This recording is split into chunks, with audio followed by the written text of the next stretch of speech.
Hey guys, welcome to PCMINR.com and you're watching this video on remainder theorem by Sonal Gupta. So in our previous videos we have learned about polynomials and zeros of a polynomial, and in this module you're going to learn about remainder theorem, how it simplifies the process of division and helps us to identify whether one polynomial is a factor of another polynomial or not. And to understand this, let's start from a very simple term. I have here 15 divided by 4. So we know that this gives us 4 3s or 12, and we get a 3 as the remainder. So this you have already learned in your previous classes, that then you can write 15 as 4 times 3 plus 3, where we know that 15 is the dividend. So dividend can be written as divisor into quotient plus remainder. So my divisor is 4 times quotient is 3 plus remainder is 3. Now if you look at 15 divided by 3, then what do we get? So I get 15 divided by 3 is 3 5s or 15, and you get 0 as the remainder. And since the remainder is 0 here, we say 3 is a factor of 15, but here the remainder is 3, which means that 4 is not a factor of 15. And the same rule applies for polynomials. So we can say a polynomial can be divided by another polynomial. So I have px, one polynomial, divided by another polynomial qx, and from the remainder we can tell whether the polynomial qx is a factor of px or not. But to find out the remainder and still to avoid the cumbersome long division method, we introduce the remainder theorem here. And remainder theorem says that let px be a polynomial of degree greater than or equal to 1, and if it is divided, px is divided by another linear polynomial x minus a, then the remainder is p of a. That means I'll substitute the value of x as a, and whatever value comes out to be there for the polynomial, that is the remainder. So all the division long process is cut out here. And to understand this, let's look at this question. So we have find the remainder when x raised to the power 4 plus x cube minus 2x square plus x plus 1 is divided by x minus 1.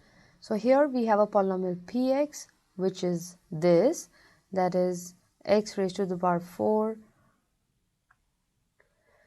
plus x cube minus 2x square plus x plus 1. So this is the given polynomial. Px is equal to x raised to the power 4 plus x cube minus 2x square plus x plus 1. And I'm dividing it by x minus 1. So if I compare it with x minus a, that means my a is 1 here. So I would check what do I get for p as 1 by remainder theorem. P of 1 will give me 1 plus 1 minus 2 times 1 square is minus 2 into 1 is minus 2 plus 1 plus 1. So what I get is 2 and 3 and 4 minus 2. So my answer is 2. So 2 is the remainder. So according to remainder theorem, when this given polynomial has been divided by x minus 1, my remainder comes out to be 2. So I haven't gone through any long process of division here. And I have another question here. Check if 7 plus 3x is a factor of 3x cubed plus 7x. So this is my polynomial px, and that is 3x cubed plus 7x, and I have to divide it by another linear polynomial, that is 7 plus 3x. So I would check for 7 plus 3x, I can equate it to 0, and that gives me a value of x as minus 7 upon 3. So I would check this polynomial for minus 7 upon 3, which gives me 3 times. So I'm getting here 3 times minus 7 upon 3 whole cube plus 7 times minus 7 by 3, and that is equal to minus 343 upon 9 minus 49 by 3. And of course I can see that I'm not going to get the remainder as 0 here.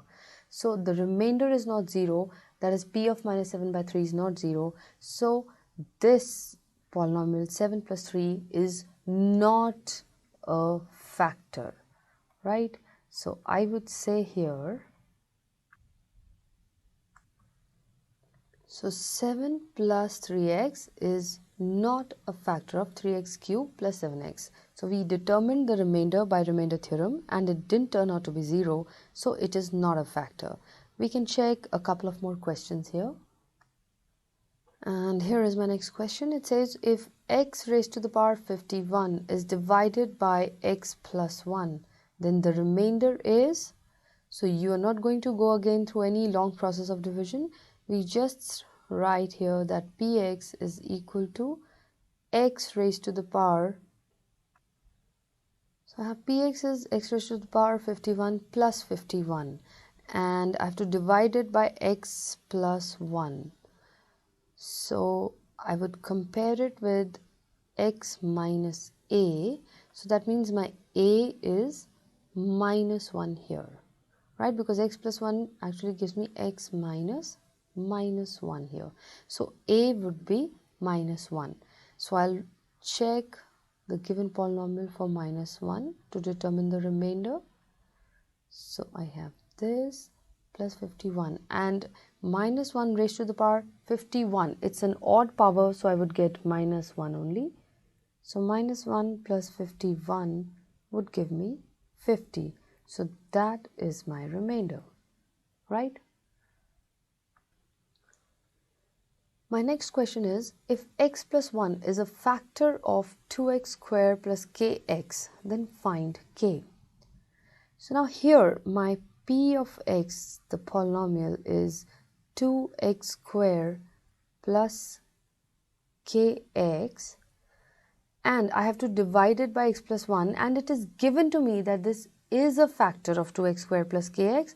That means I consider that the remainder for this p of minus 1 will be 0, because x plus 1 is a factor of 2x squared plus kx, therefore p of minus 1 has to be 0. So I determine the value p of minus 1, that gives me 2 times minus 1 square plus k times minus 1. So I get 2 minus k, and I equate this with 0 because this remainder which I got here should be 0 as x plus 1 is a factor. So that gives me that k is equal to 2.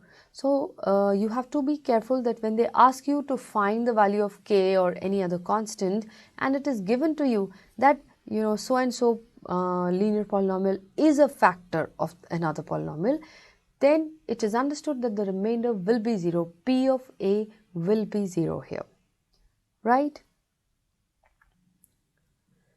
And before I finish this, I want to recall once remainder theorem, that if a polynomial p of x is divided by a linear polynomial x minus a, then the remainder is p of a, and if this p of a is equal to 0, then x minus a is a factor of p of x, and if the remainder is not 0, then it is not a factor of px. And we stop it here.